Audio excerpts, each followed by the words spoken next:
caught up in the chat, buddy. Oh boy.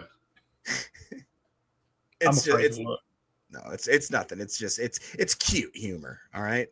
It's nothing too. Oh wait, but to this, Clay, you missed this one. Yes, I just read you spread my sheets. It's taken out of context.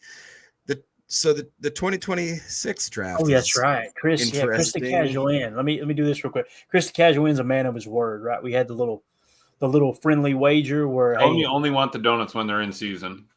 A couple dozen of Krispy Kreme donuts. All right, so it was about the 5th-year option. Right, I said I think that they'll smack at least one of the two players, Devontae White or Quay Walker, or both, with a 5th-year option. He didn't think they would hit either of them with it. So obviously Devontae White gets a 5th-year option. Therefore, I won the bet. And what I said is we're going to donate the 2 dozen Krispy Kreme donuts to a listener. Now, it's going to take some trust out there. Okay, I listen. Don't listen to anybody. No, we should donate it to the homeless and give it to AFM. Unbelievable, dude. This is why we can't have nice things, Jake. This is why we can't have nice things. Neither can AFM because he's homeless.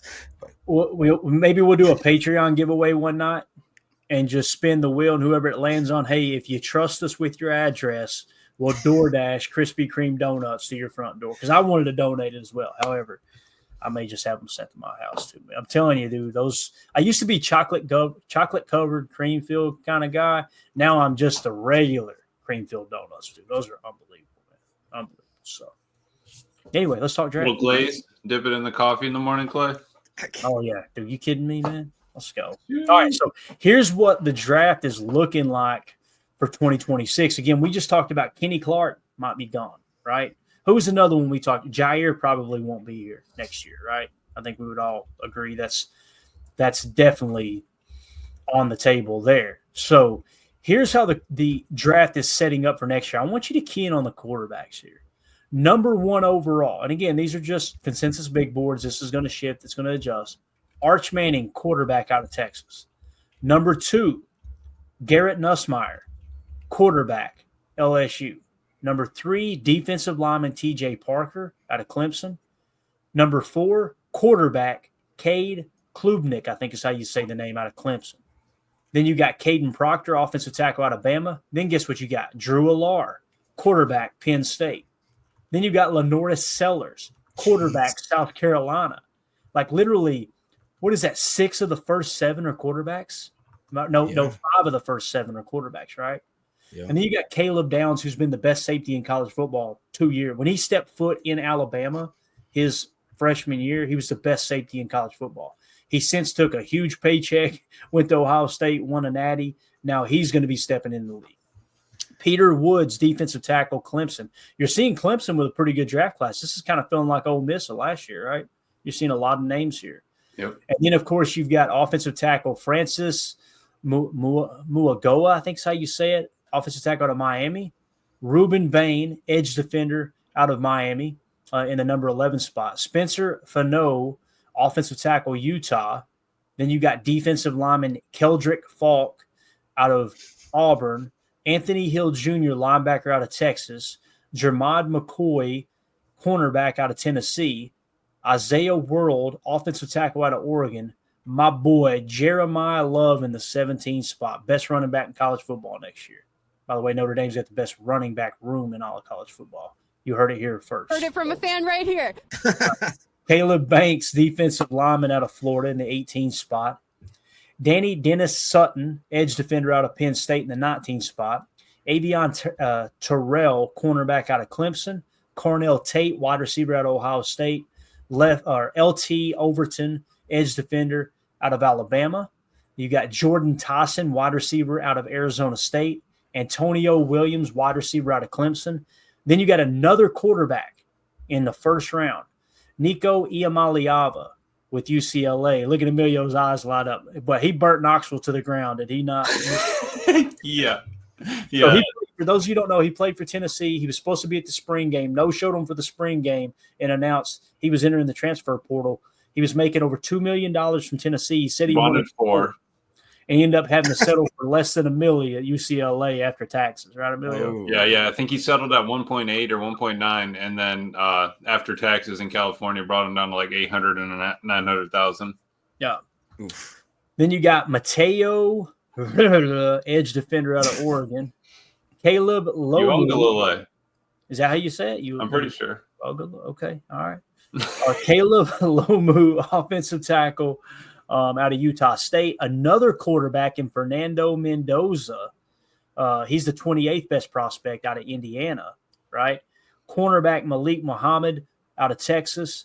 Dylan Thieneman, safety out of Oregon. Nick Singleton, running back out of Penn State. A.J. Harris, cornerback out of Penn State. The reason I want to point that out, the quarterbacks drive the draft class. This is why there were a lot of teams this year, gang, that said, you know what, we'll pass on quarterback this year and we'll just wait till next year. Look at this. You've got 1, 2, 3, 4, 5 quarterbacks projected to go top 10, and then another 6th and 7th with first-round grades, according to the consensus big board as it sits right now. Who in the hell is Mel Kiper, in a way? What do you think, Jeff? I see you shaking your head, man. Yeah, Nico Lamalavia. Iamaliava. Get it right, okay? Iamaliava. It's not going to send know that, Jacob, because his name is mentioned 30,000 times on Sports Talk. Seriously. No, because I heard Ryan say it the first time, and Jacob just said it Lamalea. Right. You said it the same way. And Jacob, the reason is because that's all I turned on the truck and the radio. Well, Nico's over here. Iamaliava over here. And down Tennessee, they got that twang to that. Nico Iamaliava. Anyway. It is kind of unreal. I don't think I've ever seen a draft. And obviously we've seen it how it changes from the beginning of the year once the year's done, and then once the underwear Olympics come into respect to and just Mama leave on this stream. Wasn't Carson Beck? Wasn't he in Georgia? Yes, he was. So he took a big NIL deal to go to Miami. Here's a little behind college football for you. Carson Beck announced he was transferring from Georgia to Miami, Florida, right, to the University of Miami in Florida. And when he announced that, everybody's going, hold up a minute. He got an offer? The portal wasn't even open yet. That's what's going on in college football. As soon as that happened, that's when Nico found out that Carson Beck, I think, got $5 million to go to Miami. And that's why he went to Tennessee and said, hey, bub, we're going to need $4 million.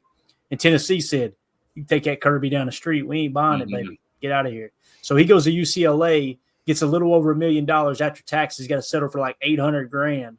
Bad move by Papa Iamaliava. It was his dad, by the way. That's the weirdo. It was.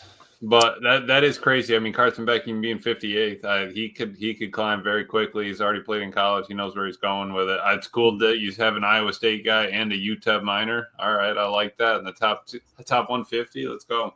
Yeah, exactly. But Greg was asking about me starting up the 26th draft, and yeah, we can, but this is a little too early information from consensus to put into the board is the issue. Yeah. If we put it into the board right now, it's going to get changed at the end of the college football season is what it comes down to. Right. Because the very first step in building the PTA big board is as soon as the college football season ends, the consensus big board goes in and it stays set. That's the goal there. We got a super chat here from Seth Reuter. Thank you, buddy. He says, off topic, but who would you choose today for the next 5 years, Half or Matt LaFleur? I'm taking Matt LaFleur, but will hate losing Halfley one of these years. He is head coach material. That's a great question. I'm going with Matt LaFleur as well, but I've been very, very clear that I want an offensive-minded coach as my head coach. But what do you guys think? If it came down to it and you had to choose, you got to lose one, who would you go for? Would you have Coach Halfley? Would you have Jeff Halfley as your head coach, or would you have Matt LaFleur as your head coach? What do y'all think? It's got to be Matt for me. Yeah. Okay, go ahead. So it's unanimous. Got it. I think it's a great question too, Seth. I do, man. I know what he's asking, because you can see in the demeanor with Halfley, and I think the way that he is a player's coach, but still like a scheme analytical type. It's different because he's on defense, but you seem to see a sort of like, how Matt LaFleur is so great at scheming guys open. On the flip side of that, it seems like Halfley's talent is knowing that what his players are capable of doing and tailoring his offense to fit their their tendencies and their abilities. Does that make sense? Because LaFleur is like, I know that what this guy does, I got to scheme him up. Hafley goes, I know what this guy's limitations or maybe what his pluses are, so I got to scheme the defense in this type of way.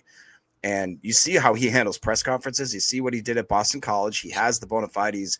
I'd be shocked if he's not a head coach in the next 2 to 3 years, tops. Mm-hmm. Yeah. So, yeah. And honestly, I mean, the coaches that have won Super Bowls recently has been a lot of offensive head coaches. It's just the way the NFL is going. It's not that, that Hafley can't do it or anything like that. I think he is going to get a chance, but you just see less defensive head coaches, go ahead and bring that Lombardi home. And on top of that, Hafley's up in the box anyway. He wants to be able to see the whole field. So how often is it, not a head coach not on the sideline as well? Right. Nah, I think it's a great point. Appreciate the super chat, Seth. That's a good question, man. I understand where you're coming from with Haf. He will be a head coach. There's no doubt in my mind. And it's going to suck when we lose him. Yeah. So, again, we wanted to do this little exercise with the draft because we just talked about the contracts, right? I think we would all agree the one that's most likely not going to be here is probably going to be Kenny Clark. So let's look at defensive tackle. What does it look like? TJ Parker out of Clemson, number 3. Peter Woods, number 9. He was out of Clemson as well. Keldrick Falk, defensive lineman out of Auburn in the 13 spot. Caleb Banks out of Florida in the 18 spot. Kristen Miller, defensive lineman out of Georgia in the 33 spot. So those are your first round graded defensive tackles. Peter Woods crushing it for me in college football. Crushing it. My man he is an inside zone stuffer, let me tell you. That's what the people want to know. That's what they want to know. That's exactly what they want to know. Jacob, you always talk about this, Jacob, every draft season, right? Isn't it wild how you've always got multiples at specific programs in the same position group, right? Like TJ Parker, Peter Woods playing right next to each other. You got Caleb Banks and Tyreek Sapp out of Florida playing right next to each other. Even look down at DeMonte Capehart at go. Clemson. Like, that's crazy, dude. That rotation, oof. And people will say, well, he's in the 73 spot. He peaked at 8. At one point, he was seen as the top 10 type talent. So pretty wild. What's another? We talked about cornerback, right? That Jair may be gone. If that's the case, you got Jermod McCoy, cornerback out of Tennessee in the 15 spot.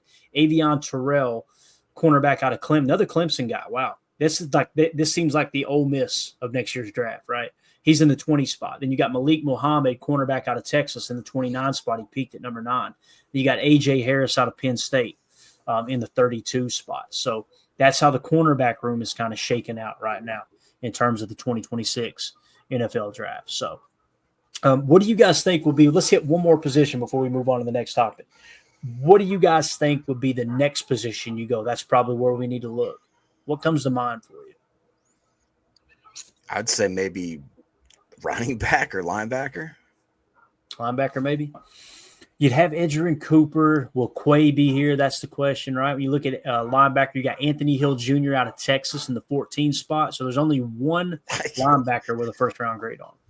So for me, I'm thinking like maybe offensive line. We're talking about all these, would Elton be back or not? When you look at the interior offensive line, you have nobody in the first round, with the first one coming in at Ahmad Reed Adams, interior offensive lineman out of Texas A&M. If you go to tackle, which we have consistently tried to convert tackles to guards here lately, Caden Proctor in the 5 spot out of Bama, Francis Muagoa in the 10 spot out of Miami, Spencer Fano in the 12 spot out of Utah, Isaiah World out of Oregon in the 16 spot, Caleb Lomu in the 27 spot out of Utah, and those are your guys there. You got Charles Jagat out of Notre Dame coming in at the 55 spot. Go ahead, Jacob. No, I was just going to say I hate to give any credence to it because I don't agree with the sentiment that LDN is going to be busting out like Respect Orange just says. But if he does, and if Rashawn Gary for whatever reason is too old or getting up there and he doesn't have a great season, if Brenton Cox ain't absolutely shooting, you know what I mean? Edge actually could be, it could be a need. So can we look at Edge maybe? Yeah, sure, Jacob. If that's you're an amazing person. You know that, don't you? It's Friday night. That's all he's got. It's Friday night. Everybody in the chat's asking for long snapper. Let's hit it, boys. 379. Jake Eldridge out of Rutgers. We got Trey Dubbick in the 388 spot out of South Florida. And listen, boys, you got Ryder Burns, 389 out of Southern Miss. And then this guy right here, you might want to spend a 7th round pick on. He may not be there when you pick in the 7th round or in the 6th round. Or when you go to sign an undrafted free agent, he may not be there. You may want to pull the trigger in the 7th round. You got Lance St. Louis out of Texas in the 561 spot. I see. That's why I need to get him on the board, because sooner or later they're going to be off. They're going to be off before the 26 season starts. So true. All right, that's it.